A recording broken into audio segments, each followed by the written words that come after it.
All right, before you ask, dear. Yeah. How are you, dear? I'm great, Rana. I feel like, this is a big deal for us. I know we're going to get to it, but happy anniversary. This is our 50th. This is our golden. 5-0. I have to say, it has flown by for me. I'm telling you, 50 feels like 20. Well, it is. 50 is a new 30 anyway. It is. But it feels like we've barely been doing this at all. And yet, when you look back on all the stuff Ask Rana Productions has accomplished, you'd think that we'd been in business for years. Shades of Vanilla Productions. Shades of Vanilla. There you go. You'd think that SOVP. SOV Prods has really knocked it out of the park. We've done more in a year than some people have done in 100 years. In a lifetime. That's right, Ron. It's so true. But you know what? We're passionate people. We are and sensual. We don't settle for less. We don't settle for less. No. We are thinking with our minds and our bodies and our palates at all times. I'm so delighted with our guest today, and I can't wait to get to him. But we were really trying to come up with a winner for our 50th. But the truth is, we have had so many fabulous guests. This summer. A+ after A+. And by the way, we have even more coming. I hate to tell you. I can't believe it. Yeah. Oh, by the way, you're right. I'm not going to say who, but there's a lot coming. Yeah. Oh, we have huge. This is the beginning of huge. This was our first humongoid, and it goes humongoid from here. We had big, and now we're moving into huge. Exactly. And Paul Feig is kicking us off for huge. To our huge month, to sweeps. Excuse me. This is a sweeps month. No question. It certainly is. No, supermarket sweeps month. That's right. Now, I just want to address the elephant in the room, which is that I have a little Band-Aid on my face. So if any maybe I tried to be very careful. I, of course, put on my gorgeous palette of makeup, but then I have a little round circular Band-Aid because I had to have a little biopsy of a little piece of a little something that looked a little irregular. Got it. Don't worry, I'm going to be fine, even though you expressed no concern whatsoever the moment I said it. Well, because you didn't, and I try to match you. But what I did want to say, I'm honestly, do you have everything drawn up the way you need to have it drawn up? Is everything settled? Am I leaving everything to you? Was that the question? Rana, I would never say something so gauche. I just want to make sure that you're just hoping you have 6 free months in the Carriage House. If I pass, that they don't kick you out the next day. I don't know what you have set up, Rana. I'm just saying, it takes me a long time to figure out. My affairs in order. That's what you're asking. Are your affairs in order? My affairs are in order. But what I wanted to say is I was in the waiting room. So this meant that I had to go into a doctor's office. Okay. And I don't know if we've discussed this in its entirety. I think we've touched on it. But there are very few things that drive me crazier. And I blame reality TV for this. But then the current trend. Did they try to give you a red bell pepper? The fact that you would even say that to me. Because what you know is the second that I'm very Pavlovian. And the minute anyone even mentions a red pepper, I can taste it. Oh, if anyone even mentions a red pepper, I can taste it. And then the flavor stays with me all day. Oh, no, I'm so sorry. I'm like a Stanislav technique actor. Right. Sense memory comes right back to It's me. right there. No, tell me, Rana, what happened? I could have been in the Moscow Actors Theater, the very famous. The one that changed the game. The. In any event, people not only talking on their phone on speakerphone, but people that think their phone is a television and that they take that television with them wherever they go. Right. So they can watch or listen or see a video. Now, I've seen varying degrees of this. The other thing I hate is the talk text. I hate that. I hate it too. There's nothing I hate more stupid. It makes you look stupid. Stupid. Completely. And base. And it makes me say, oh, you don't know how to read or write?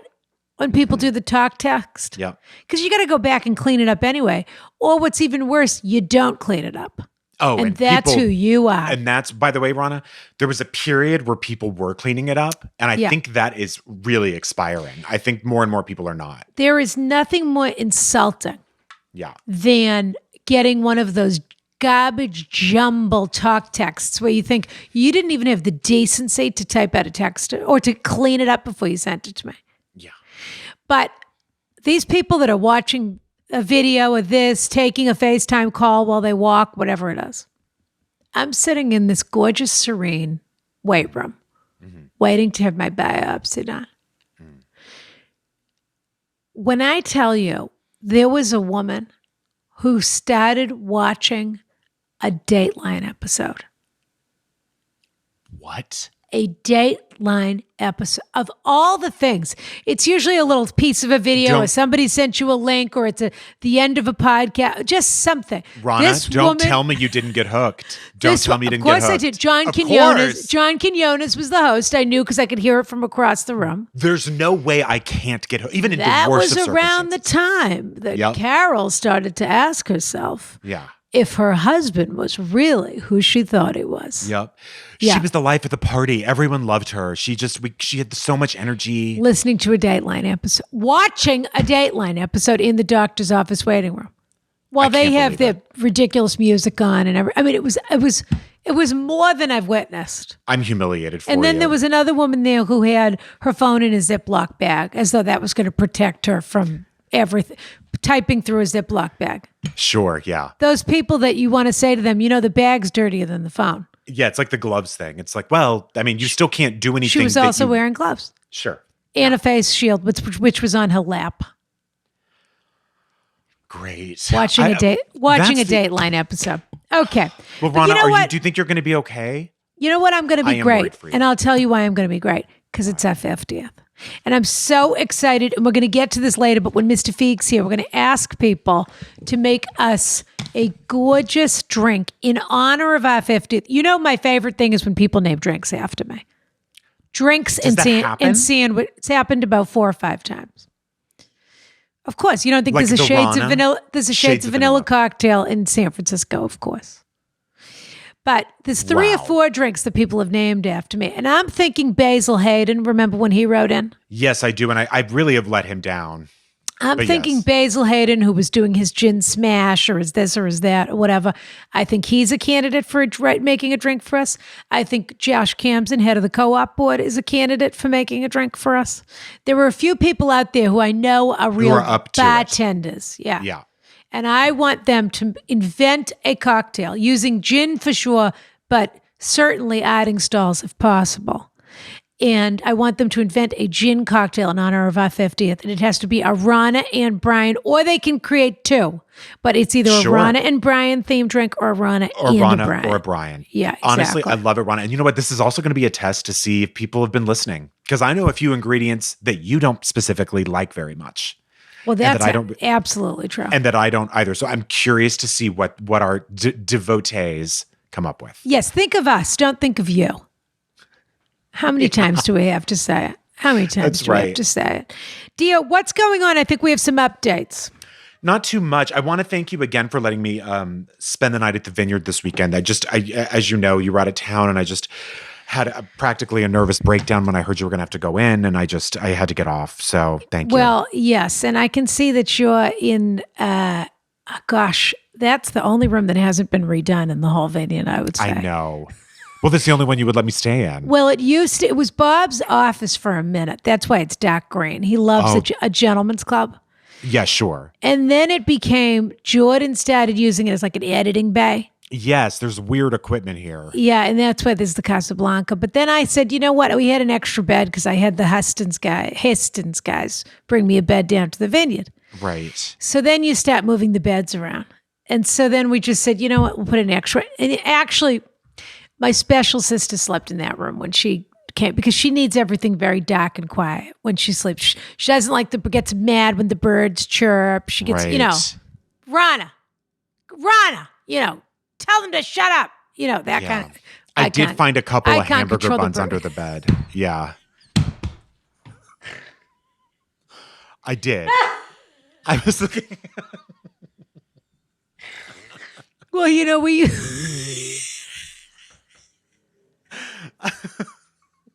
Rana, I've never seen you like this. She did go as the Hamburglar for Halloween one year.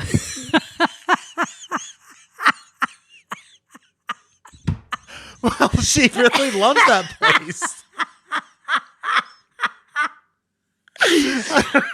Oh, don't tell me she left buns. I hope they. I shouldn't have told you.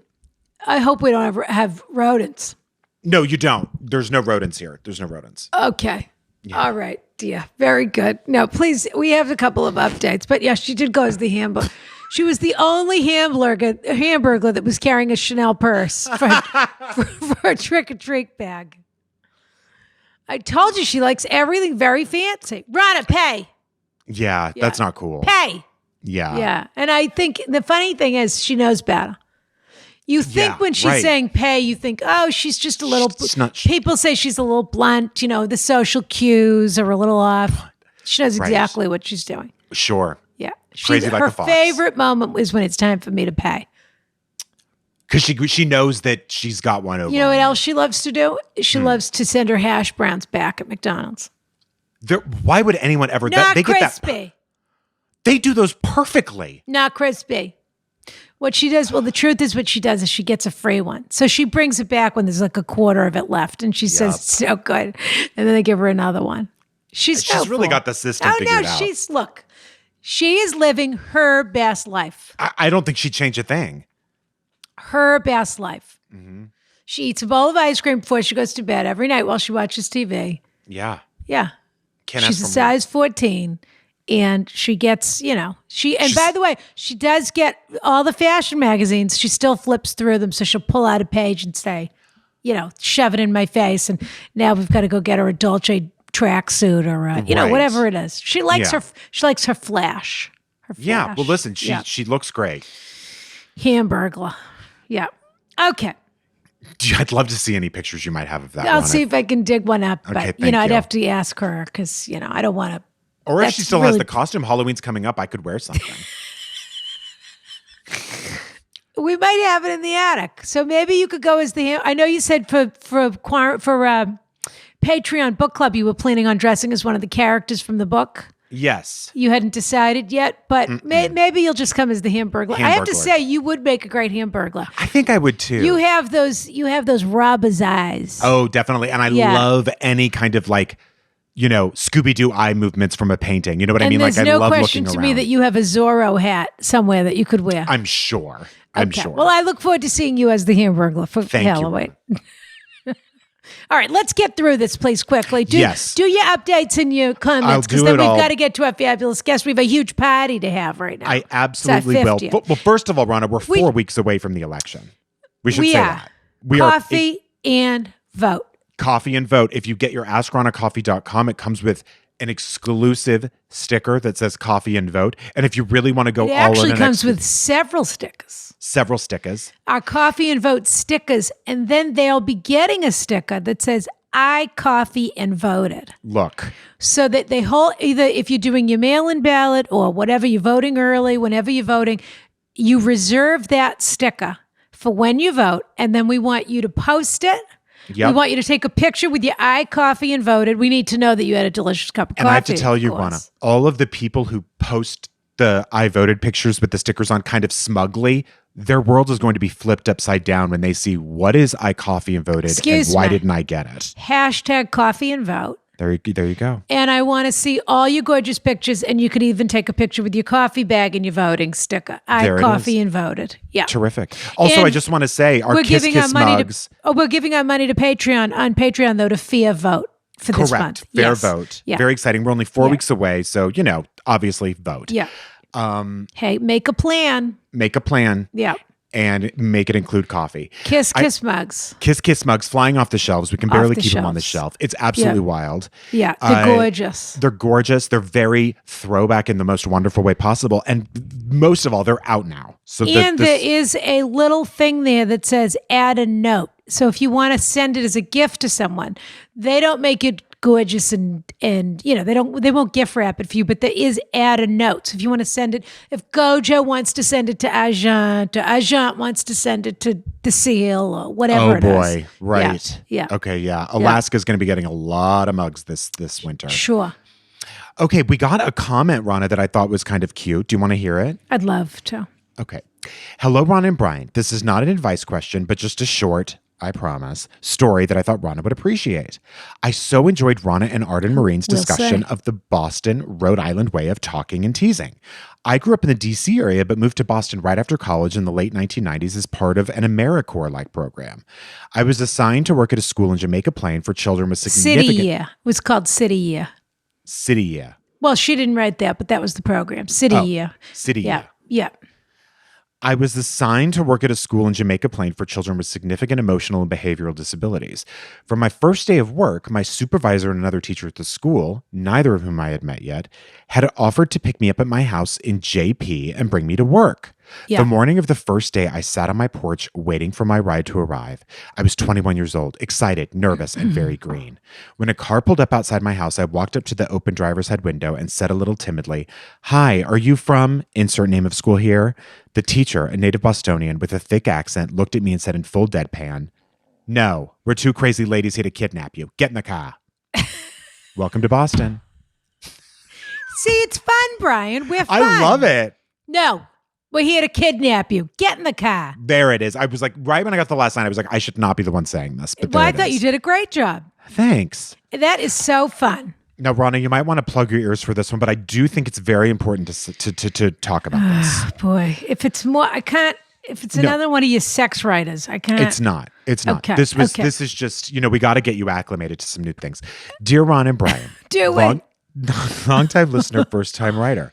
My 12 years younger brother introduced me to your delightful podcast early on, and we've enjoyed listening and comparing notes. It has kept us connected despite a difference in age and location.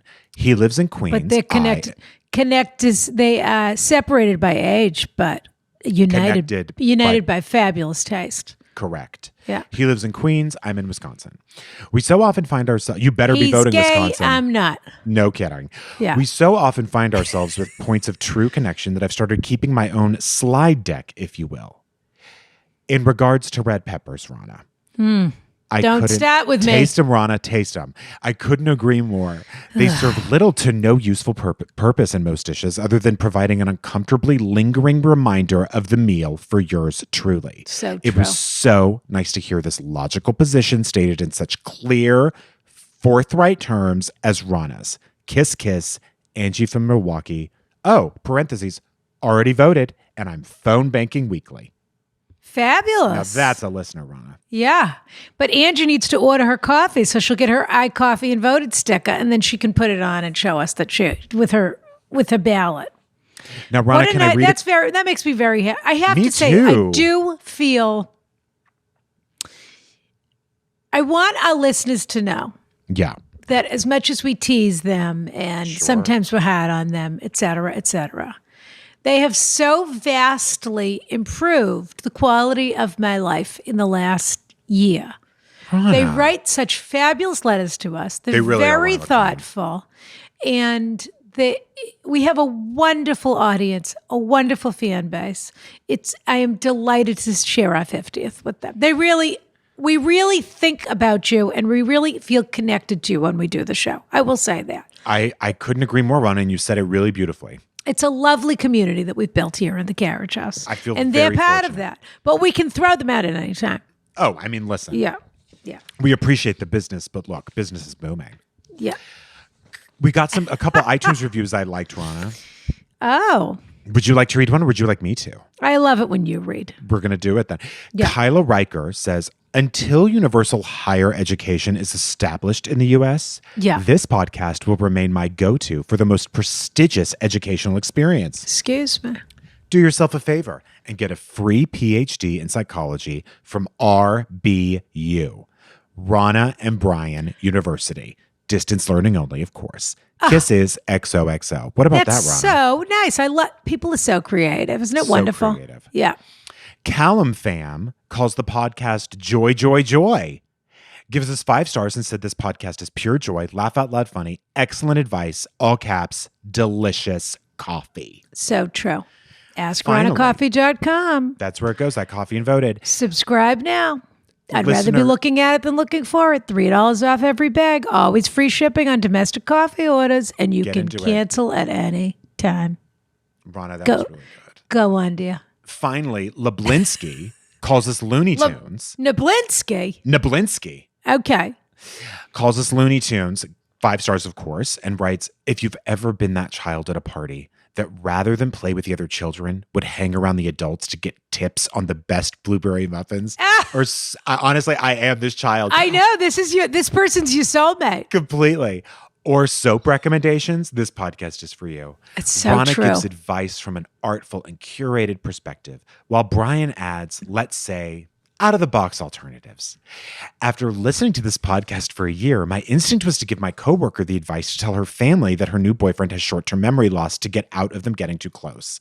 I never said they give good advice, but they are entertaining. 5 stars only. What about that, Rana? I think that's one of my favorite encapsulations of the show I've ever heard. It's pretty great. It really is. Because I think it's pretty clear that we were both also that child. Absolutely right. No question. It's Listen, funny.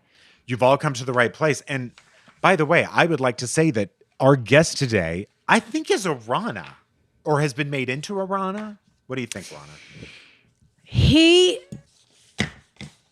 is our guest a Rana. He is definitely a Rana. He loves the finer. You know what? I'm going to say yes. Okay. He loves the finer things in life. Yeah. He always looks perfect. He knows just where to stay. He knows just which tiny little bar to have a drink at. He always knows what to order.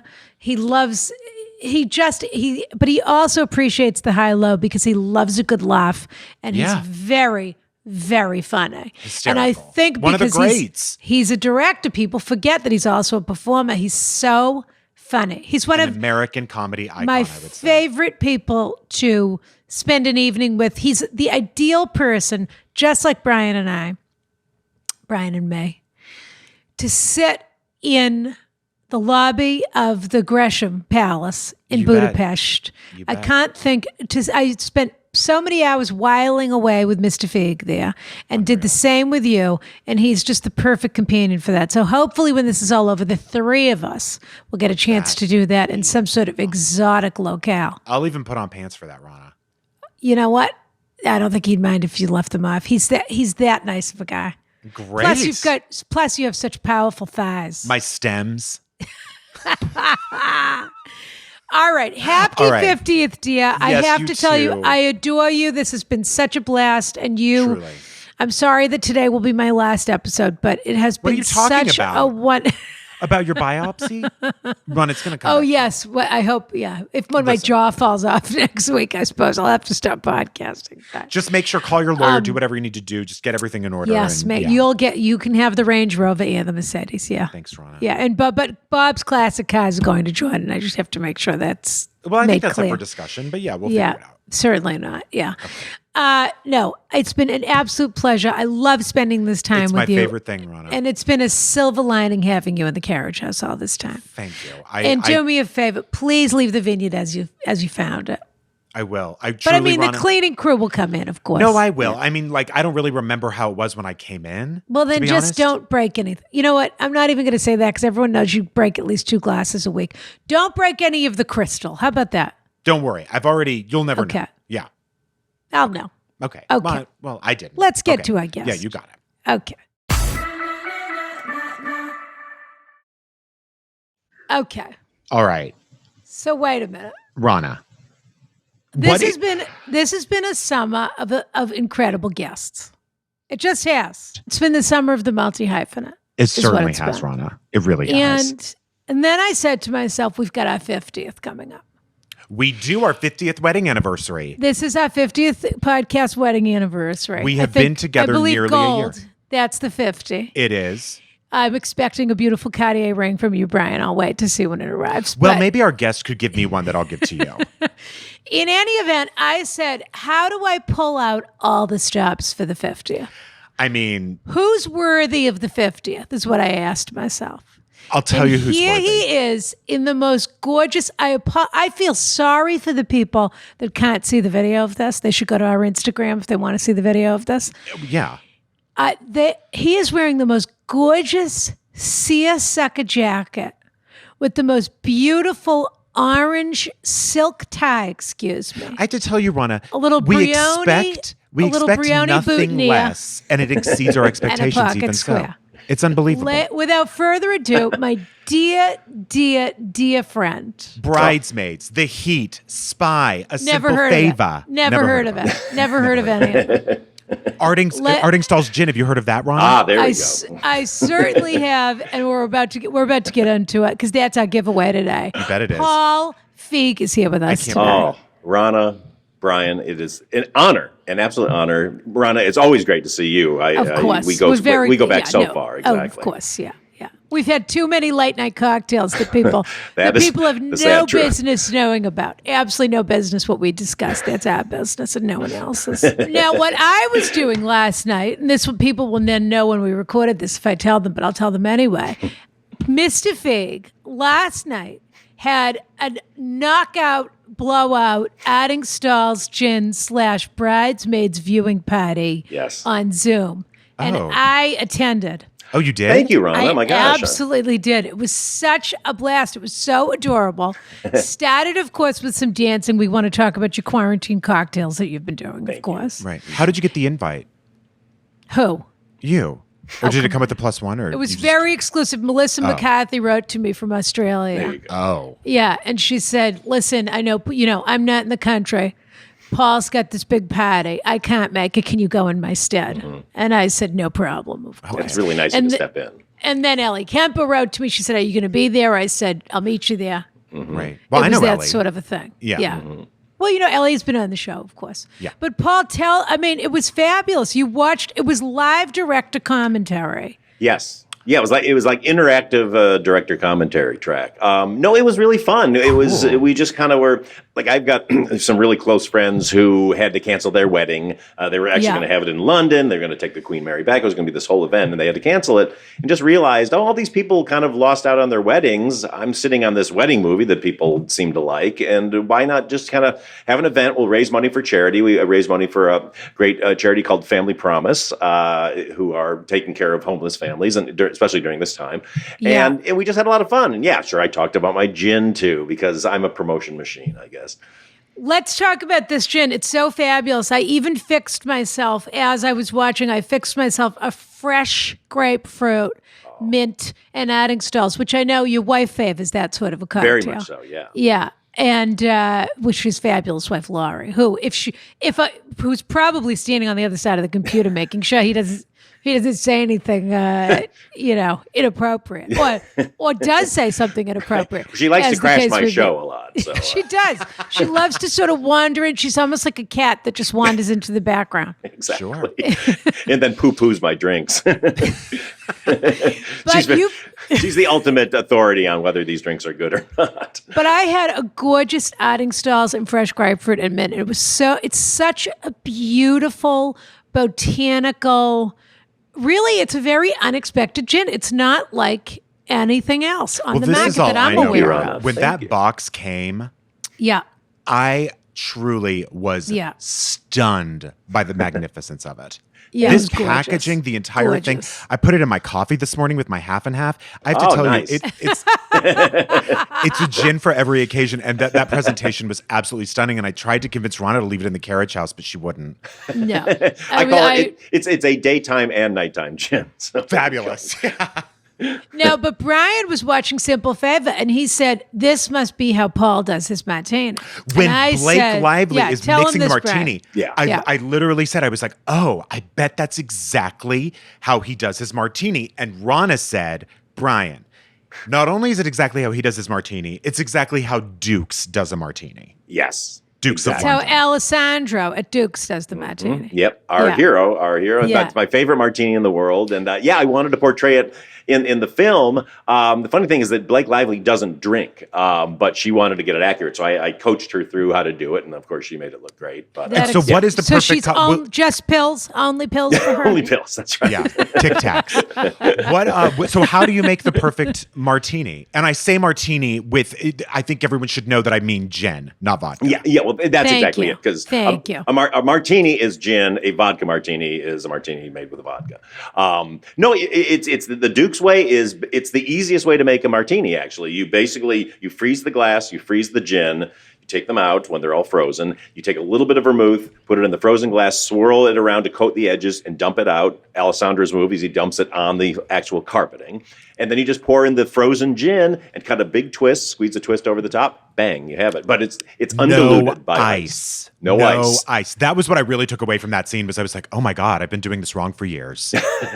Well, you're drinking straight gin. And then actually at Duke's, they limit you to 2 because I've seen businessmen looking completely normal and having a conversation. They get up and one just completely falls over the table and passes out. Well, that's London. I go crazy when they bring out that bar cart, though.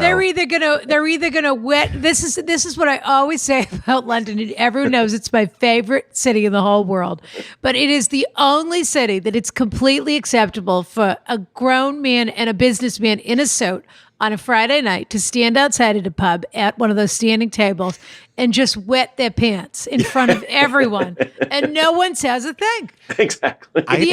You see at least 3. If you walk home from where in central London, you will see at least 3 men who have soiled their pants, and no one, and they just keep going.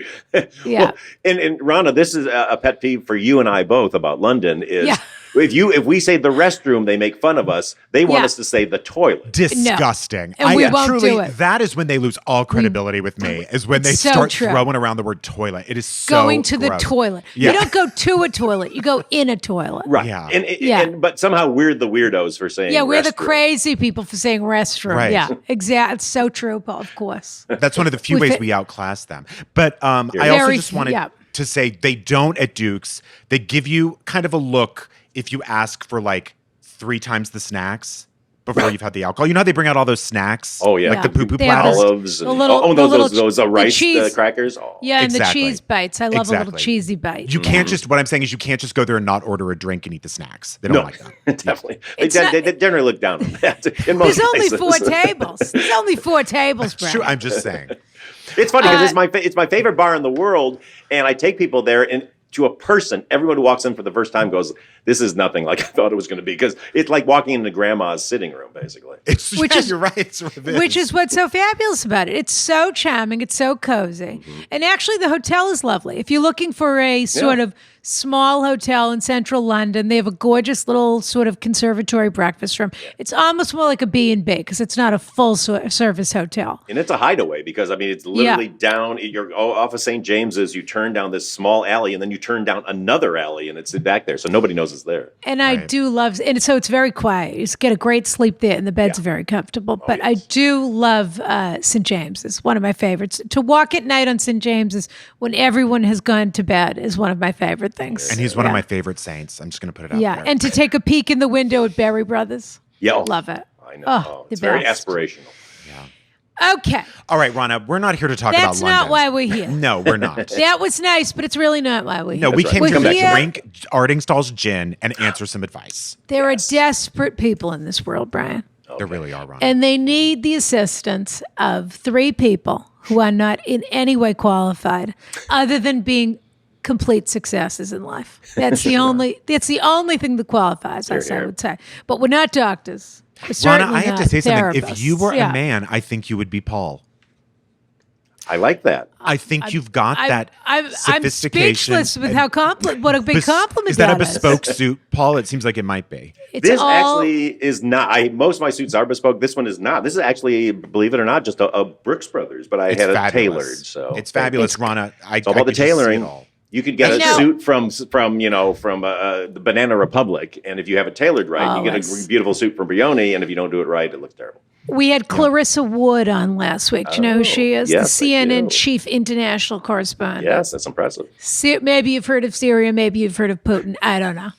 Anyway. She's friends with we had her on last week, and I think she was a little surprised when I said to her, Clarissa, I know you're roughing it. She was, she wrote a fabulous book. It's a great read on all fronts. Right. And she was talking about this and that. And I said, Clarissa, if you think I haven't noticed, you get all your clothes tailored before you hit the battlefield. And she sort of gave a little extra smile, which of course she does. She's 6'2.5" and gorgeous, and she knows how to get a utility pant tailored. Let's put it that way. What a quality. She's still on camera. She's In still every on country. camera. Yeah. You have to have that popped collar. Exactly. It's all about image. Come on. You have to have the talent first and then the image second. Exactly. That's All right. the way to go. I'm going to read our first question. Hit it, And I Ronna. will say, I want people to know, Brian, this is a scratch and sniff. So basically what that means, Paul, it's a watch and win or a listen and learn or a scratch and sniff, whatever you want to call it. We're going to be giving away, our giveaway today is a gorgeous bottle of Addingstall's gin. Excuse me. Sure is. Unless, of course, whoever we're giving away to has some sort of, proclivity.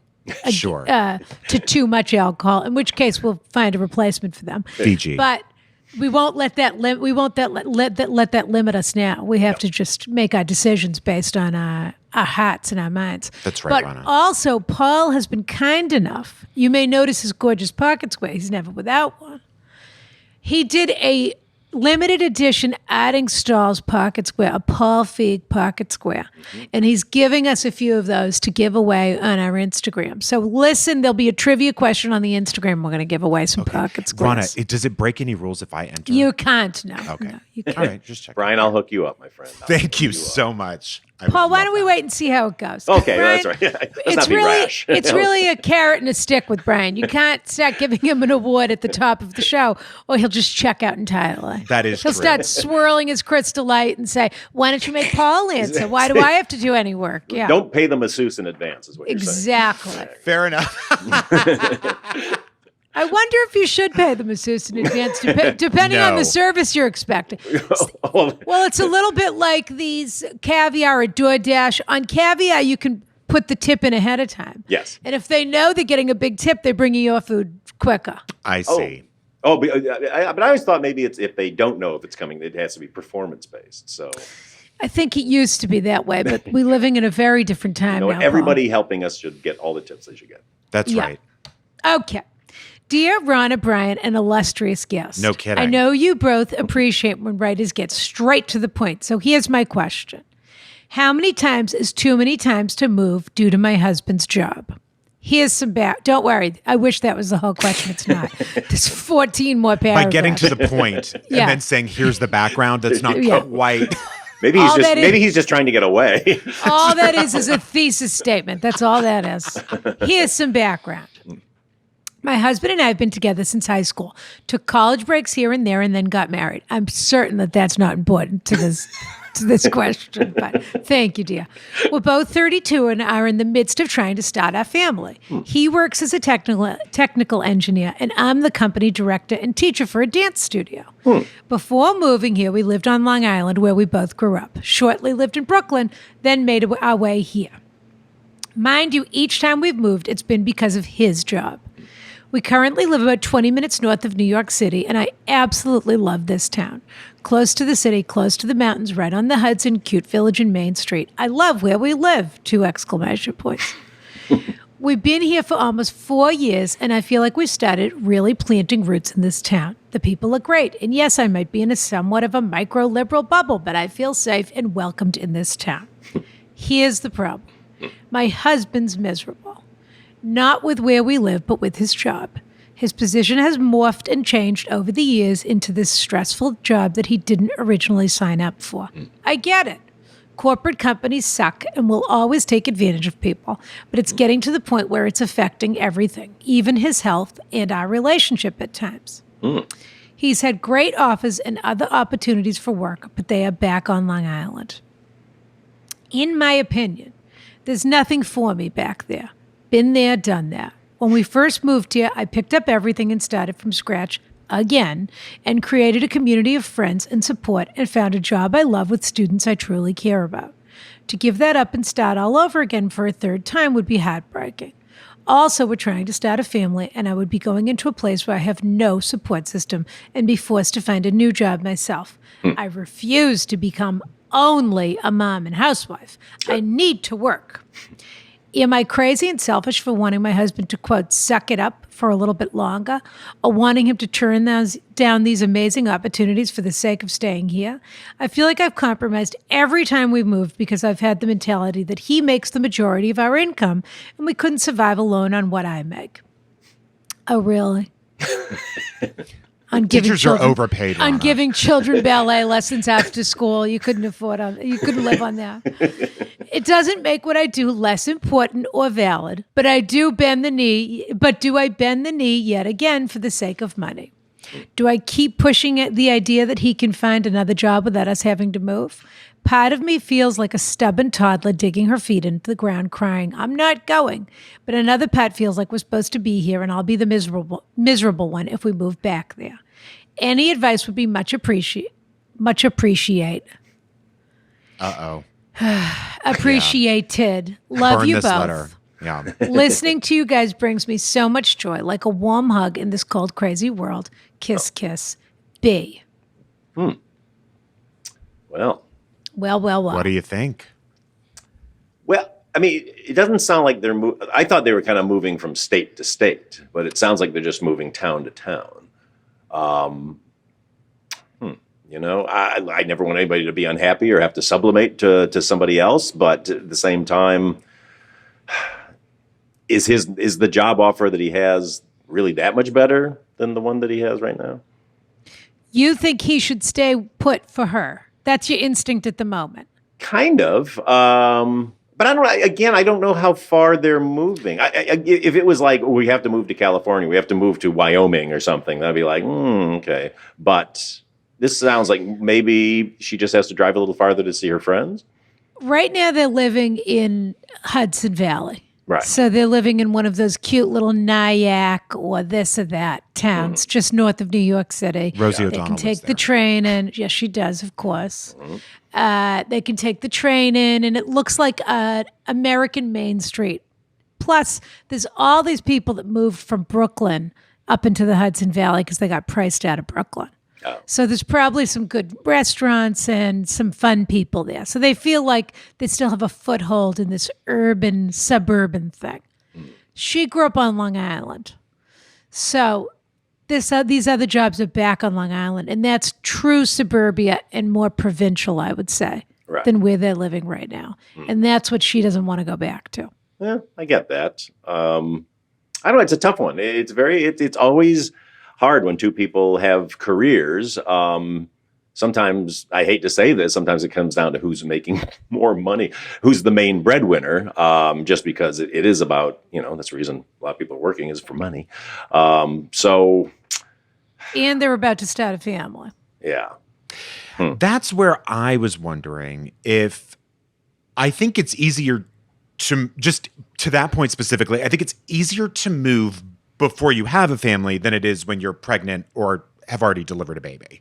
So that to me, that being a roadblock that they're starting a family so she doesn't want to move right now doesn't really make a ton of sense to me. I think it's an excuse that she's found for herself to not move. And listen, what sucks about this question is that she has essentially said, I will be unhappy if we move. And he has said, I am unhappy right now. Right. I give a slight advantage to him only because she doesn't for sure know that she'll be unhappy wherever they go. And he knows for sure he's unhappy right now.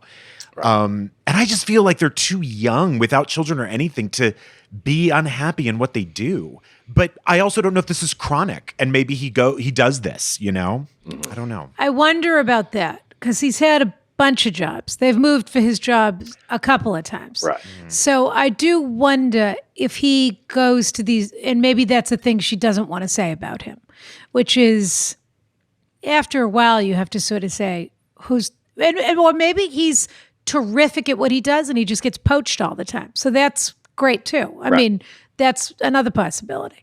But it could be that everywhere he goes, there's sort of a problem and then at some point you have to say, what's the problem? Is it the place or is it me? And she, there's a pattern. Yeah. But it's very tricky because what she does, she's an artist. She's a dancer. Right.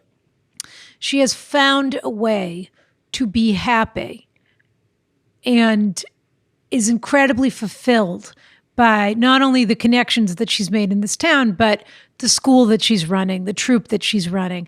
That's a very hard thing to find. Yeah. I would say. I mean, think of an actor in a tiny little, theater company. You sort of people always say, oh, when you move to St. Louis, they have theater there. You could be an actor there. And you think, maybe. I mean, it's just not really. Right. So she's found this sliver of happiness. I don't think we really have enough information about him and what's going on with him. Yeah. But what I would suggest is having a very frank conversation with him. I wonder if there's a way at work for him to affect his situation so that he's enjoying it more. Yeah. That he isn't, maybe he's just a little tapped out at the moment. But maybe there's a way to move to another team or work on a different project or something where he sort of gets feels renewed by the job, even though he's staying in the job. Also, to Paul's point, is this, I'm assuming the answer is no, but is this commutable? Because that struck me too, that this wasn't major moves anywhere. Yeah. This was just sort of basically one borough to another, is what it sounded like. To get from Westchester to Long Island, right. I mean, he'd probably be commuting, I don't know, an hour and a half or something every day. But I think it's tricky. I think it's very tricky. She's already imagined, they're living in these adorable little tents. She's already imagined pushing her pram down the main street, and all of her friends are having kids because they're 32. Sure. And it's all running of that. into Rebecca De Mornay, who wants to nanny for her. That's what we'll do. Exactly. Well, Ron, I mean, you bring up a point, which is, Lori and I had a friend a number of years ago who was, any job he would get, he would be miserable in. Yeah. And, and it just became, after in the beginning, you're like, oh, that sounds terrible. And then I go the next thing, like, oh, I'm so sorry that didn't work out. And then you get about the fourth one, you're like, maybe the problem is not with those people. Right. It's something you're looking for that an itch that can't be scratched, if you will. And I'm not suggesting it's a terrific idea to start sort of poking that with your husband. But if you know that pattern exists, it is in your interest to try and help him figure that out because you're trying to get him to stay in this job at the moment. Yeah. And I do wonder, I don't know what he does really, but I do wonder if there aren't other companies around there where he could do the other thing and maybe do the same thing. Maybe the commute's a half an hour. Maybe it's 45 minutes. Right. But it is tricky because I think it isn't really about, is his job more important than my job and money and blah, blah, blah, if they're starting a family. What it's really about is the fact that she has found a community that she feels comfortable and supported in, and she has already imagined what this life is going to be. Well, what about this? I mean, maybe this, if he's not happy in these jobs and has bounced around, maybe this is his moment. He's 32. He couldn't be younger. To start his own business, because that kind of business sounds very, consulty, hire out yourself, or maybe it's even more than that. So maybe this is an opportunity for him to spread his wings. That is a great idea, especially because I don't know if you're right. Let him drive to Long Island and spend 3 nights at a Hampton Inn. Who cares? Sure. Exactly. I mean, if he's running his own business, who cares? Yeah, that's true. And he's invested and then he can change the situation. Yeah. It is. I think it is a little bit of it could be a case of that, what you were both talking about, that sort of wherever you go, there you are. You have to deal with yourself anywhere you go. There's one thing that I'm thinking that could possibly work. Do you remember the story of the grandmother in Orange County with the Victorian dolls? Wait, no. I do have a memory of that. Okay. There was a grandmother in Orange County, or maybe a great-grandmother, I don't know. Or honestly, maybe she just didn't have any grandchildren. But she had a huge... Just an old woman. Sure. I think actually she didn't have grandchildren, so she was just an old woman. Just an old childless hag. Yes. So my autobiography is going to be called Just an Old Woman, by the way. So she had this huge collection of Victorian dolls, and she thought to herself, you know what I'm going to do? And by the way, I think we can all agree that Victorian dolls, after like 5 years, always have one wonky eye and just look wrong. Like there's something very If scary. you want to go to bed every night, if you have a fear of being murdered in your sleep, sure, it may actually be the only cure for it.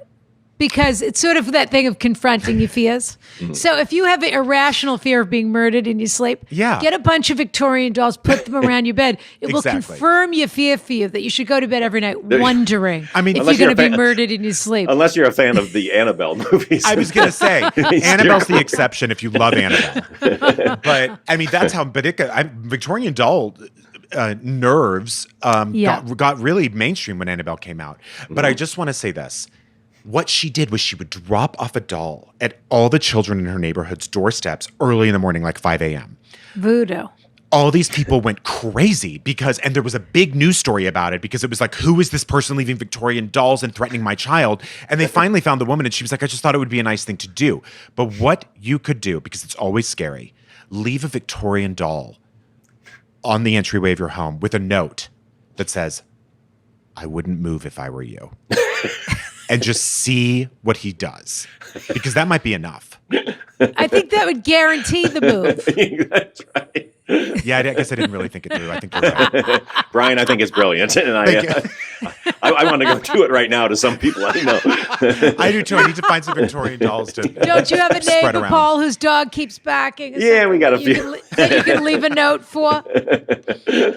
Okay, Brian's Orange gonna County read the always next does it one. right. What, Rana? Yeah, you're going to read the next one, dear. Okay. All right, here we go. I hope it's as long as the last one was. Don't worry, can it hope. will. Oh, Okay. these people. This one doesn't even start with a dear Rana, Brian, nothing. It just says, big fan of you both. I'm nervous and excited to write in with a question of my own. I'll jump right in. I, F27, which I think means female 27. I believe so. I, F27, am seriously considering proposing to my partner, M37. And I'd love your advice on planning something special. Oh. He's a true partner in every sense, and I can't wait to spend the rest of my life with him.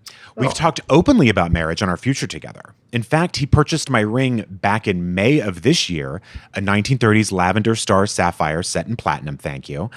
We've both had a rough few Be months. careful with platinum, dear. It's softer than gold. So you just want to be careful when you're banging it around. She's not going to chew on it, Rana. You can get a few people make the mistake of thinking you can just wear platinum all the time. That's anyway. Good to know. Oh, sorry. I apologize. It's the other way around. Gold is softer than platinum. Is that right? I'm not sure. I think you might be right the first time. Okay. The people have tried to steer me away from platinum watches. Oh, okay. So maybe I was right. Okay, go on. We've both had a rough few months due to stress at our jobs, changes in medications, and of course, the pandemic. These are his reasons for not popping the big question yet. In addition, he is painstaking. I'm always fascinated by these open dialogues about engagement. I story changed my started so medication, happy, so I too. can't propose to you. Yeah. Now it's taking a darker turn. It is. Yeah. It is. It is. Okay. In addition, he is painstaking and deliberate when it comes to planning and also lives with ADHD, both of which I think work against him planning the grand gesture he imagines. I believe that. He's expressed that he wants it to be during a long vacation. I want to be the one to propose for a few reasons. He's on the longest vacation of his life right now. It's true. I'll say. I want to be the one to propose for a few reasons. Our relationship bucks most gender norms and is something that we have purposely created to fit our individualities. So it bothers me that I have to sit and wait for a man to make a grand gesture to What did choose you say that was called, Brian? Pegging? which. Oh, yeah. When she puts on a strap on. Yeah. Yeah. Well, they said it bucks most gender norms. I can only imagine that's what we're talking about. Sure. Okay, go on. She's Yeah. the buck They should and get he's the into dough. pezzing. Yeah. That's right. Peasant. Pezzing. That's right. She just opens up her throat and shoots one I out. know what Paul's suggestion is going to be. Put the ring in a Pez dispenser. Okay. Oh, Not you know bad. me too well, really. Paul seems like the kind of person who would have a closet covered in dust with a ton of Pez dispensers in it. He just seems like that kind of guy. At one point, until my wife made me get rid of them, they were there. Before he was a man that had a wife, There you that's go. the man he Sure. was. Yeah. I want to be the one to propose for a few reasons. Our relationship bucks most gender norms and is something that we have purposely created to fit our individualities and pegging lifestyles. So it bothers me that I have to sit and wait for a man to make a grand gesture to, quote, choose me as a wife. I want to be engaged sooner than later, and with the pandemic, I don't think we'll be going on a vacation anytime soon. I would prefer the proposal done over dinner at home, on the local waterfront, or during one of his amazing full body massages. Complete with pegging, exactly. No, fee negotiated up front. Yeah. No kidding. Paid for after the fact. Yeah. Exactly. This sounds truly like a Danielle Steele special. Yeah. In what ways can I respect his wishes to have a romantic, memorable, intimate proposal if I propose to him? He's an information security professional and he loves oysters. He loves oysters, our old orange cat, hiking, solitude. Wait, is the old orange cat's name Oysters? That's kind of how it sounded to me. Sorry, I hate to interrupt. That's so good. He loves oysters, our old orange cat. Hiking, solitude, ABBA, crime procedurals, Dunkin' Donuts. Oh, and he has said that he wouldn't be offended if I proposed. Okay, or I did wonder. should I just be patient and wait for whatever is up his sleeve? It's just been a few months since he bought the ring. I'm sorry if this was too long. Thank you so much for your insight. Cameron in Baltimore. Boy, does Cameron want her hands on that ring, huh? It's just burning Just a take hole it. in that box. Yeah, just go put it on. Skip now- all of this. Now, Rhonda, there's one thing in this that wasn't mentioned that I'm wondering what your take is on how this affects things, which she is F27 and he is M37. Yeah. Is that that's a 10-year age he's difference? Do you think he's- that's playing into this? Well, I think it is because I think the ADHD and the this and the that, maybe it plays in a little bit to his, maybe he's a trepidatious person who really plans things. Maybe there's some anxiety or whatever it is, but the things that make it so that he can't move forward, it's in certain ways in life. Can't make a decision about it. But it might also explain why he has difficulty moving forward in certain ways in life. I mean, he's 37. He's never been married, he obviously likes being look, I'm not a person that believes everybody has to be married, so that's fine. But he's 37, they're in this long-term relationship, he's bought the ring, but he hasn't moved to that next step. I think she knows deep down that I think a big part of their normal everyday dynamic is she keeps the train on the tracks and keeps everything moving forward. And we have this on Saturday and this on Sunday. And he he enjoys that, but he goes along with all of that. And now this is a moment where the control dynamic is switched for this very instance, thanks to generations and tradition and this and that. And she is 100% not comfortable with that. This is a woman who wants everything done on her timeline, including that goddamn ring that she picked out that's not on her finger already. And it's exactly the way she wanted it, and she wants it, and she's ready to get going with that. And now, because social norms or whatever in the past have predicted that, prescribed that he's the one that has to ask her, she's tapping her fingers like a cartoon character on the desk, just waiting for this to happen. So she wants to get on with it. And if that's really their dynamic, look, you're going to learn something. If this is what you want to do, you're going to find out if this guy's ready to be married or not. Yeah. You're going to find out real fast. I agree with you, Ronna. I think she has to take the bull by the horns. It would be an enormous mistake to not involve Oysters, the old orange cat. Which, by the way, I'm with you. Paul, I'm going with it. I think the cat's name is Oysters. I am with you. I'm 100%.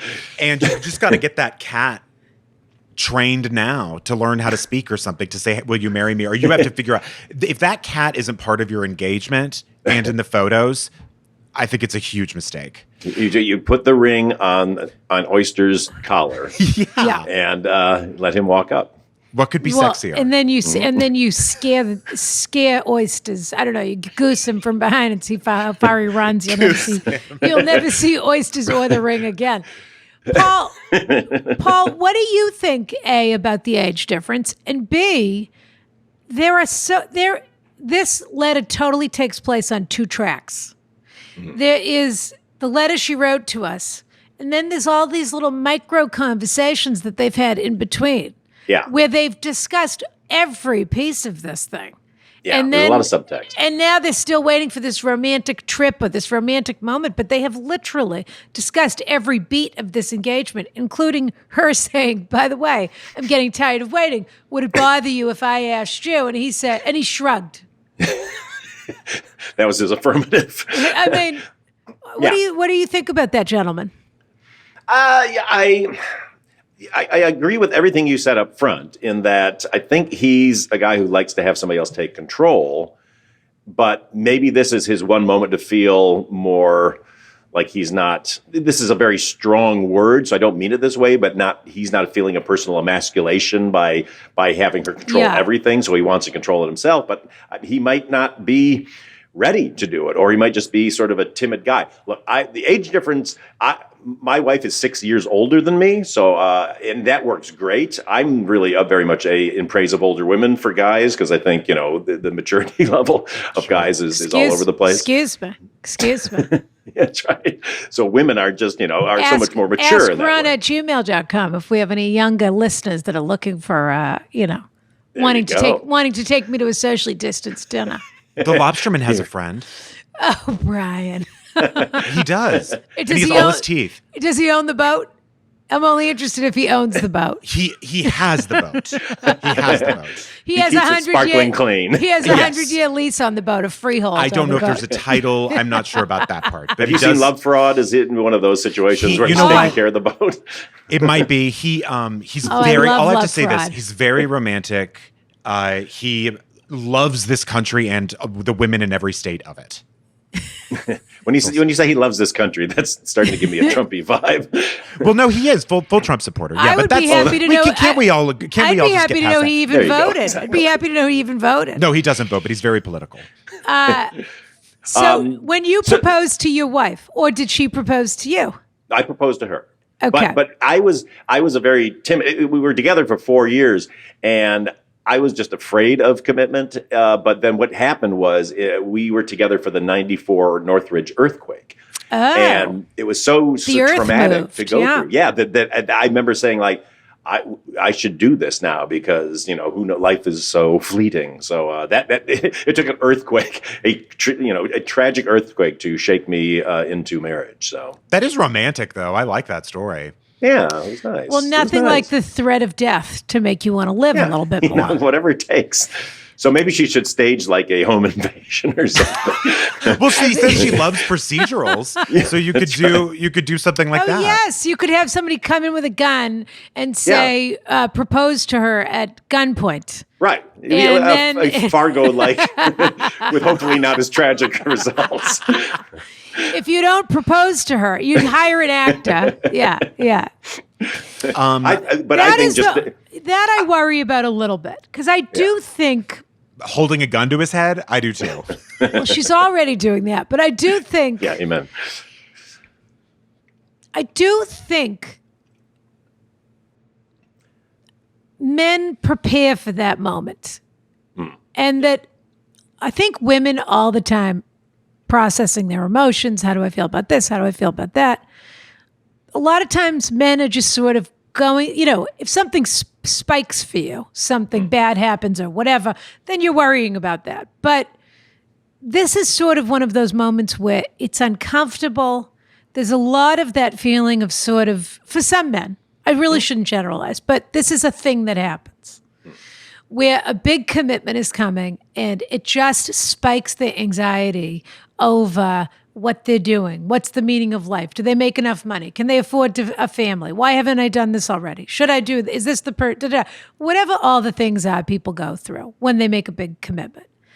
And you do have to allow people the space to work through that and come out. I don't think it's true that you don't have to put any pressure. I mean, it does sound like this is a guy that would be happy doing things the way they're going, and you're not really happy with that.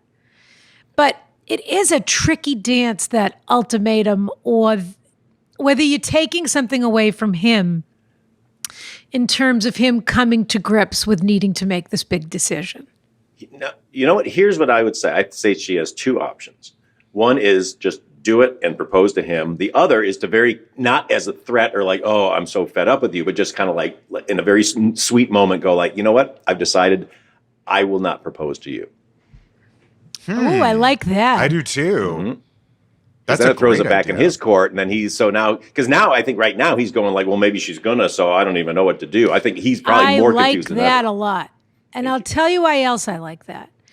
Because this will come as no surprise to anyone, but I'm a person who likes to know what's happening. What are we doing? What's this? Where are we staying? Do we have the reservation? Da da da da da. But there is also a certain amount of magic and uncertainty in life that you have to leave room for. And if you just propose to him in order to get over it because you have this plan and you want to quell your own anxiety and you want to move on with whatever your checklist is, you sort of deny yourself one of life's few surprises and unexpected moments. Mm-hmm. And one that, if you're lucky, when he does it, he really puts you in mind, keeps you in mind in the way that you're trying to keep him in mind. Yeah.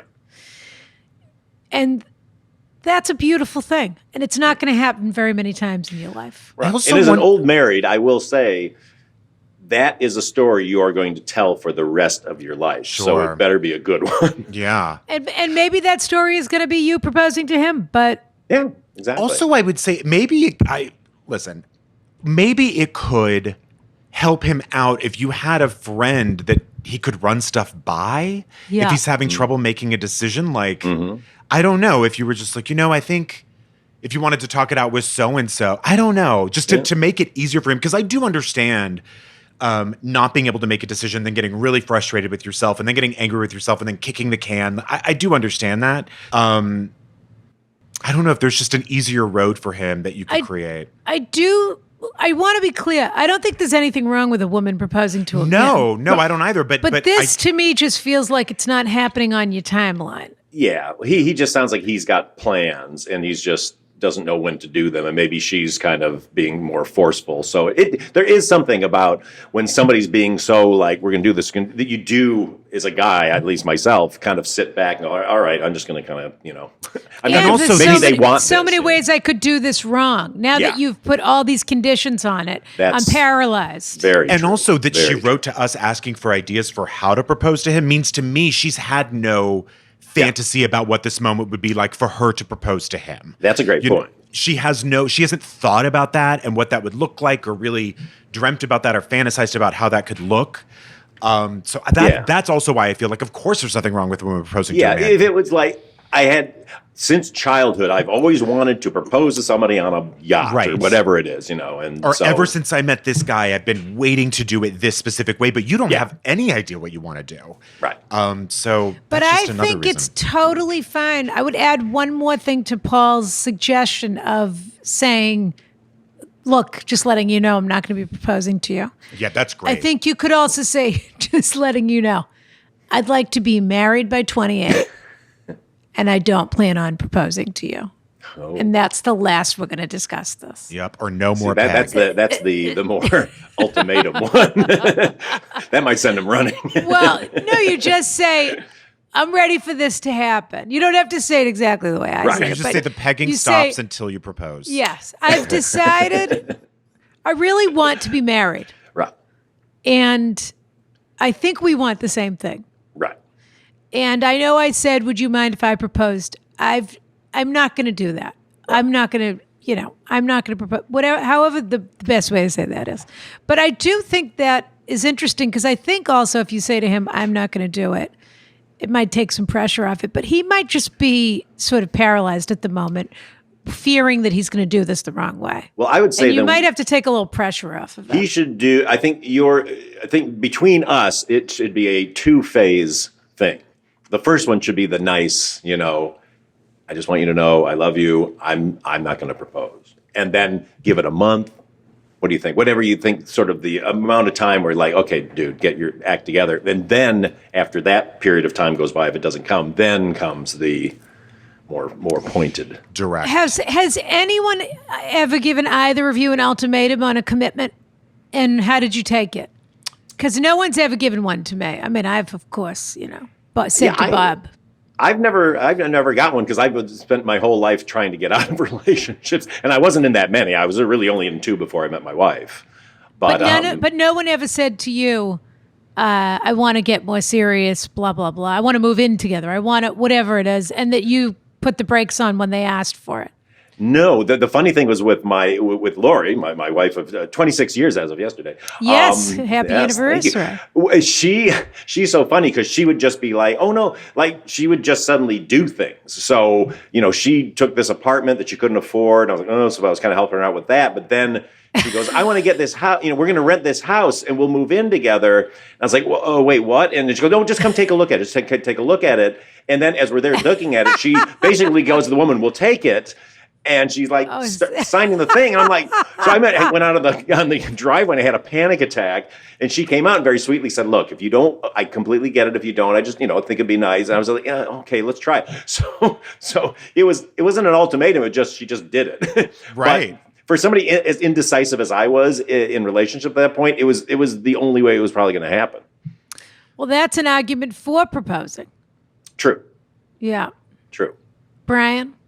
Yes, I have been sort of. People are always trying to wrestle you to the ground. Yeah, and honestly, no, I wouldn't say always, but the relationship I'm in now, that happened with the Lobsterman, of course. That happened a little bit, and it threw me off at first, but then it really just made me think about the entire relationship more seriously and to realize, like, oh no, I do want that.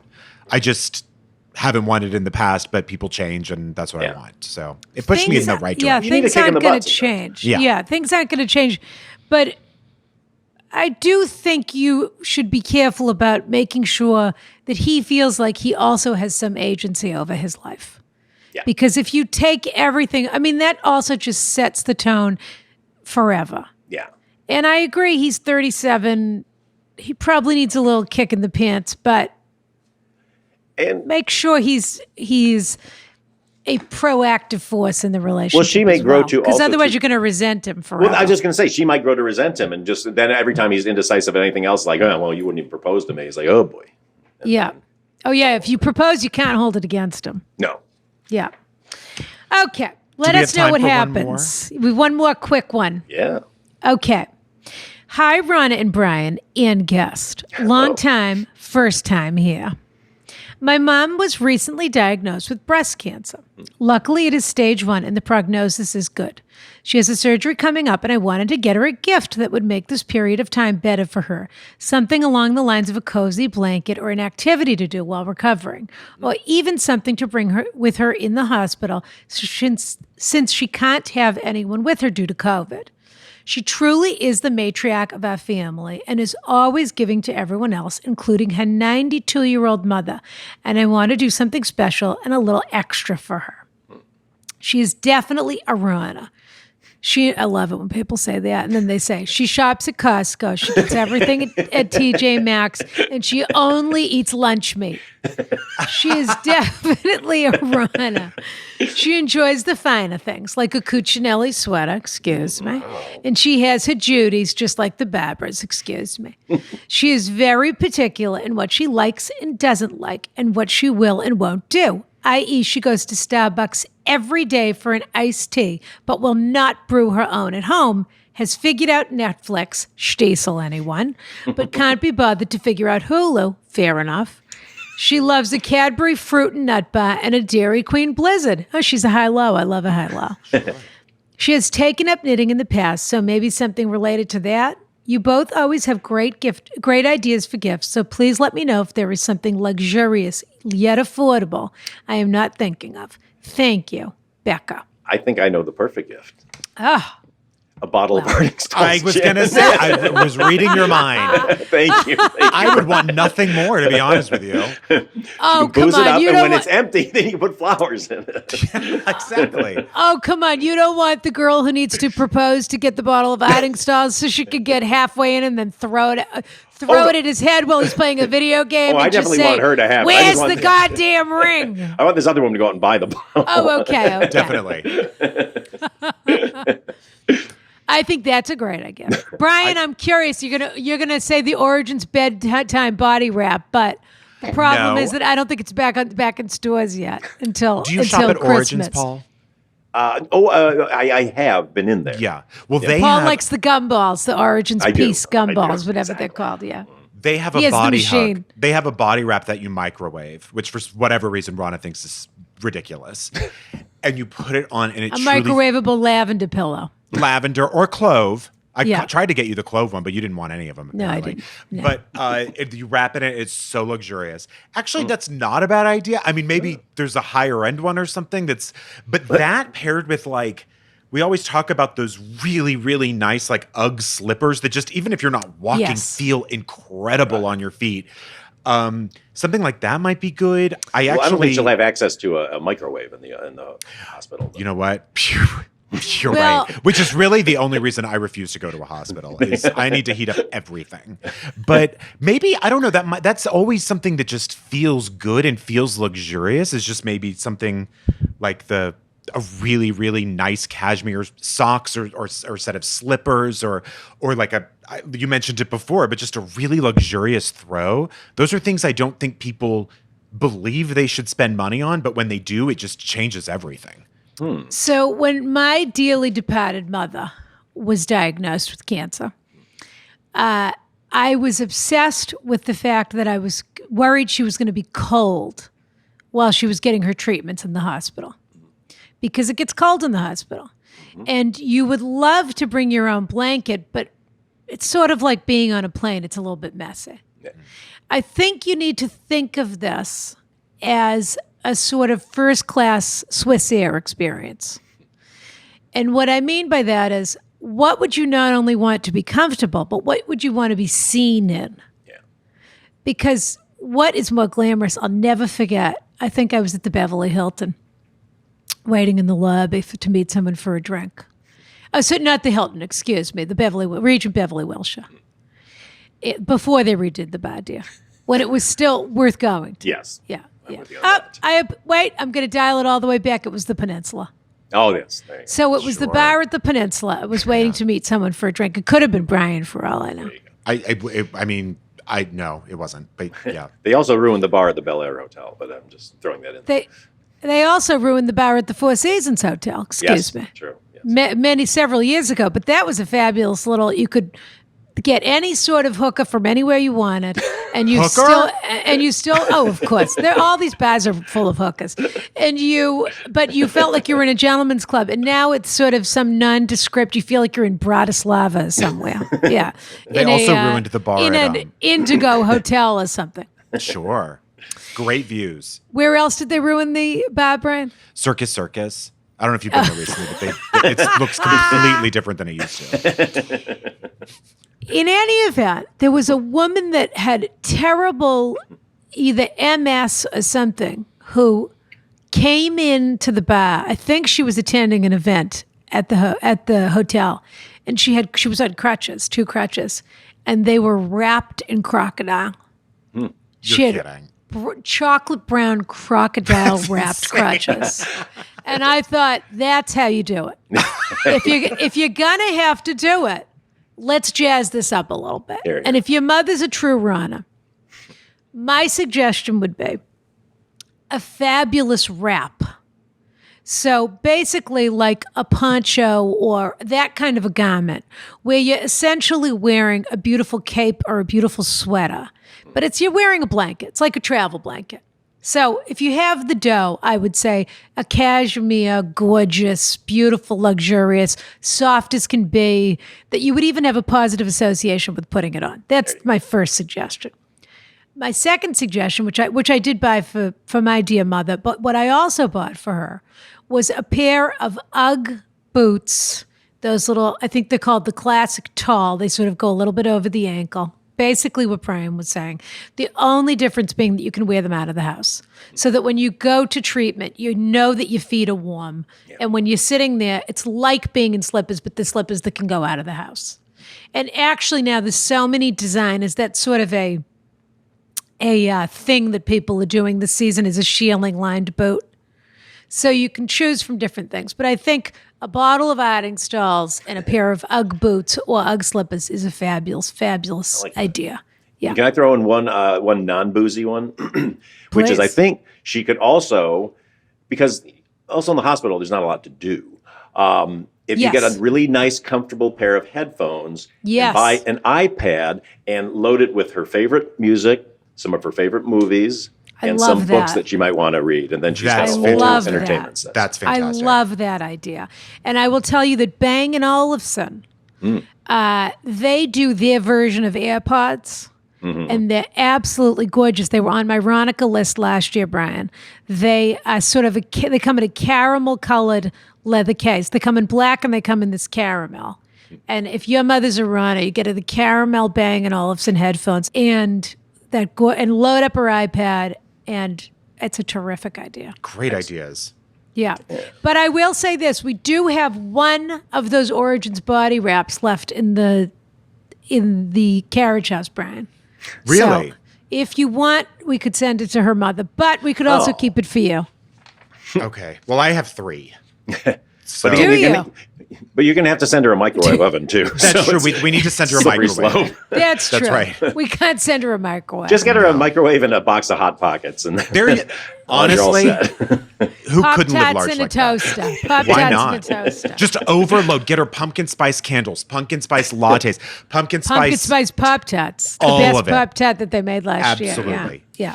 All right, Paul. So now Okay. comes the time where we decide who's getting our big Artingstall's Pocket Square prize. Did I do that right, Ron? Are we giving away These people are not getting the Pocket Square. They're just getting pardon the me. gin, and the right, people the scratch online and are getting sniff the Scratch and Sniffs get the Pocket Square. Okay, so Paul, are Yeah. we going to give this gift to the And couple? I want you to know we're purchasing this. We're not making Mr. Feig give us one of the 400 bottles of gin behind him. Should I have been calling you Mr. Feig? We support, absolutely. Of course, you should have been calling him Mr. I'm Feig. very sorry. I'm very sorry. The Now honorable you never- Mr. Feig. Now you're never going to work in Hollywood again, Brian. Oh God. Okay, are we going to give this gorgeous Artingstall's bottle of gin Paul, that we hold up the bottle behind you so people that are looking can see. Here it is. It's Be a right here. spokesmodel. Be a that's right. spokesmodel for a second. Well, That is absolutely Everyone? gorgeous, by the way. Isn't that a gorgeous? That's it's the a bottle you beautiful, leave out, no doubt about it. It's Here. a beautiful Art Deco bottle. Paul, it reminds me of the elevator at the Ivy Club, which is my favorite thing in all of London. you're right. Oh my goodness, that's a great comparison. Yeah.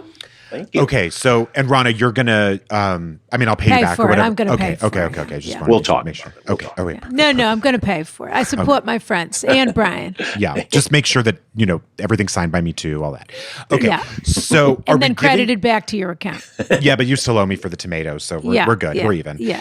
Are we giving it to too much moving in a relationship? So the guy who wants to move and she does not.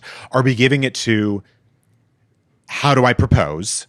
Yeah. Or the proposal one, or are we giving it to the woman whose mother wants to buy something fabulous for her mother?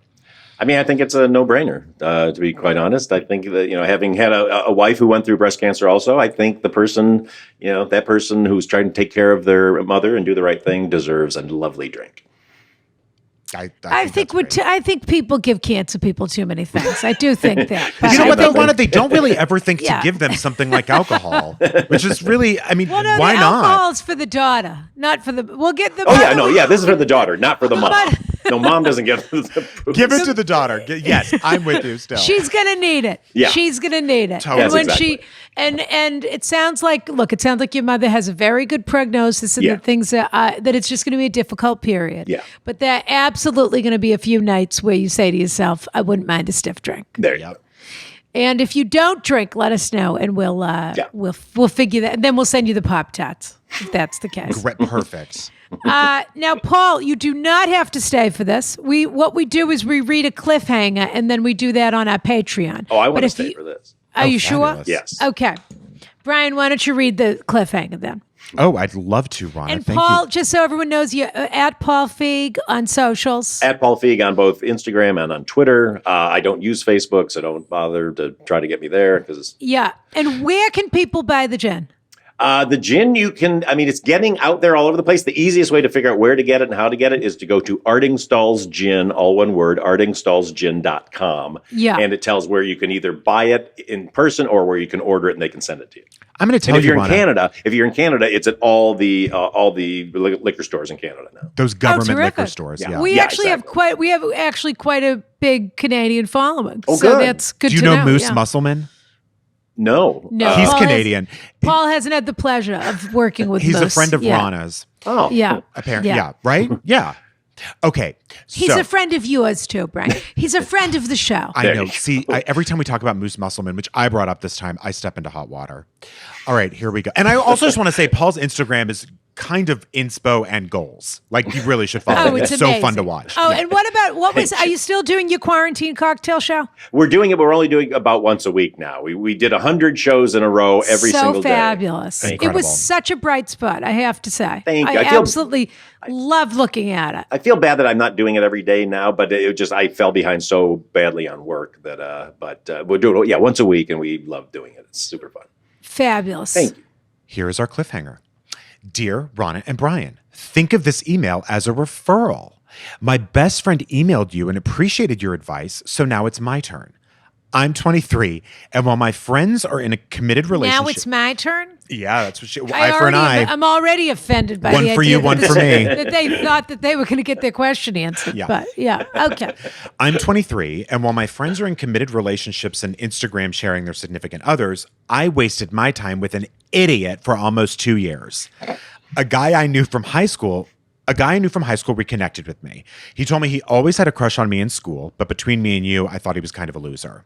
I started hanging out with him, and soon enough... I slept with him anyway, yeah. Yeah, I started hanging out with him, and soon enough, we were doing everything a couple does. Sleepovers, sexy time, texting all day, emotional support, etc. But he never officially asked me to be his girlfriend. I was scared to bring this up to him because I didn't want to ruin anything and figured he must have liked me enough if he had kept me around for this long. After a year of the shenanigans, I had enough, and finally confronted him. What are we? He said that while he has feelings for me and likes having me around, he isn't looking for a relationship right now because of what happened in his previous relationship. I told him that if he didn't want to commit with me, I would cut him off for my own sanity. After about 2 weeks of not talking, he reached out and told me he missed me, and it was back to the same shenanigans that continued for another 6 months. I just couldn't let him go.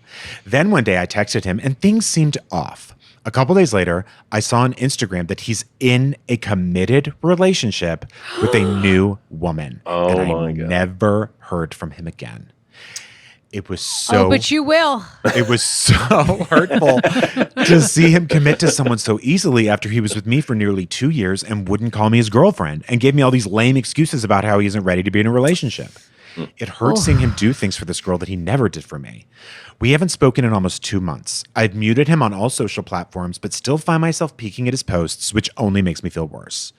Ronna and Brian, what did I just experience? How do I move on from him? Because even though he never asked me to officially be his girlfriend, I loved him. And lastly, how do I enter a new relationship? Because right now, I'm done with these antics. Unsigned. Well. Join us on Patreon, Sure. patreon.com/AskRonna for the answer to that. And I forgot to say, what I want for my 50th, Brian, Sure. besides the Cartier ring, what I want... Okay. You're well past your I 50th want the birthday. Cartier... Excuse me? Oh, no, I'm just saying, I just wanted to make sure we were talking Excuse about the Well, I just didn't know if we were like, whatever we were doing. First of all, you don't know how close or how far I am from my 50th. That's you're right. A. That is true. You Even look my fabulous. dermatologist doesn't know that. Yeah. Second of all, I'm talking about my 50th episode. Right. And what I want is that gorgeous Cartier that has this sort of spiky, it almost looks like a spiky crown of thorns. Okay? That's the one I'm looking for. So, what is the deal? Are they from the devil? and I'll tell you right now, I want it. I don't normally want rose gold, but I do want it in rose gold. Cartier because only makes snakes and thorns. Cartier they make a panther as well. Panther, Don't yes. forget. Oh. Because their rose gold is more of a yellow rose. It's just a hint. It's not terribly pink. So that's what I want. But what I also want is for our gorgeous Carriage House members to write to us on Instagram, to post to us or write to us, post to us, right? That's what they do. They story or they post or they whatever. Yeah, sure. And I want them to ideally take their Ardingstall's gin, but I want them to make us a gin cocktail. And Yep. I want them to send us the recipe, whatever they Fabulous. think it should be called, and they want us to celebrate us. And when we get enough of them, you and I, and if Mr. Feig, if he's available, Yes. are going to decide what the best one is.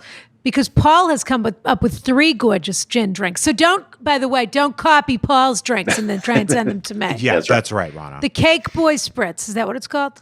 Cake Baby Spritz, yeah. That's Cake the one. Baby. Why is it called Cake Baby? Because that was in Bridesmaids. That was the name of the bakery that she Oh, had that yes, went out of course. Oh, right. Of course. The Cake Baby Spritz. Which is just gin and Cool Whip. gin. It's gin and soda and cranberry juice. Correct. Yum. Then the Jordan almond, which looks delicious because I have a real soft spot for a Bailey's. So that's what That's a good one, I gotta say. Yummy. Yeah. Yeah, it's amaretto and maple syrup and heavy cream, and it's a beautiful Gorgeous. dessert drink. God, that sounds And great. what was the third one? The Fritz Bernays, Yes. that's a little more of a novelty drink, I will say, because You'd have to have Midori in your closet. it's Midori, Yeah. which I actually enjoy, but it's Midori Yeah. and lime juice and a gin. So there you go. Yeah. That's fun Well, for Halloween, though. Don't make any of those. No. Yes, for Halloween you could call it a witch's brew or something Exactly. because Yes. it's green. Exactly. I just invented Put a a drink. floating eyeball in it. That's right. Well, actually, I just invented a drink for Halloween that we're calling the Grimlet. Oh, I my like God. that. I love a gimlet. What's in a grimlet? What's in a gimlet? Grimlet is it's a variation on a Cosmo. It's gin and orange. No, sorry, gin, Saint Germain, and lime juice, and a little bit of Midori. Terrific. To make it green. And then what you do is you take 2 pieces of candy corn, you melt the top, and you put them together, and then you clip it on the side of the glass. Oh, that's that is cute. so cute. But I want a floating eyeball, Paul. Can you I figure like that out? I like that. I don't know what floats. Well, maybe but like have we'll to peel figure a it grape or something. Like when There you when you go. did a haunted house Yeah. as a kid, and you Yeah, said it was an eyeball. exactly. In any event, so send us your cocktails, and when we get enough of them, between that and the Chili Witch, we're going to have our competition. Oh, that's we, right. We never chose that Chili Witch. We waited for Halloween, so Ron, we're I going hate to to choose tell our you, but Chili I Witch. think Ardingstall's is going to be on our Ronica list at the end of the year for holidays. Oh, I think there's no I question. think it's a given. I think it's a given. Yeah. Ain't- Mr. Feig, it Mr. is Feig. such a pleasure. Oh, Truly. What an honor. You Thank so handsome. I don't know how you stay so gorgeous during quarantine or what you're doing, or if you only have you always look so beautifully turned out. You're keeping your dry cleaner in business single-handedly, I think. that's right. I'm the only customer he has left right now. I think. Between you and Brian's beautiful Caravaggio lighting today, his chiaroscuro. There's a whole like Danish painting thing going on there. I am also marveling at how great I look because this is not so typical. handsome. All right. Have a wonderful weekend. It's so great to see you. Many congrats on all the gin and all of the wine. Is there anything we should be watching that's Zoe's extraordinary playlist is yours? What else is yours? I've also produced Love Life, which is on HBO Max with Anna Kendrick. That's Fabulous. a fabulous show. And then Last Christmas is streaming on HBO Max right now. And it's just about that time to start watching Last Christmas. Exactly. It's not too Yeah. early now. Yeah. And I'm sure there'll be an Ardingstall's cocktail for that. You can just adjust the Jordan almond a little Yes, of course, Yeah. exactly. And if you go to my Instagram page, all my old cocktail shows are all up on my IGTV. You can go back through 100 Fabulous. plus shows and Ooh, I'm see going to a make lot one of tonight. goodness. Yeah. bit. Terrific. All right. Kiss, dears. Thank you, thank- Mr. Feig. Rana and Brian, you are the greatest, and it's an honor to be on here. I love the show, and it's just fun to be a part of it now. Fabulous. This time next year in London, Paul, we'll meet you for a drink at Very good. Duke's. Right at Duke's. Yeah.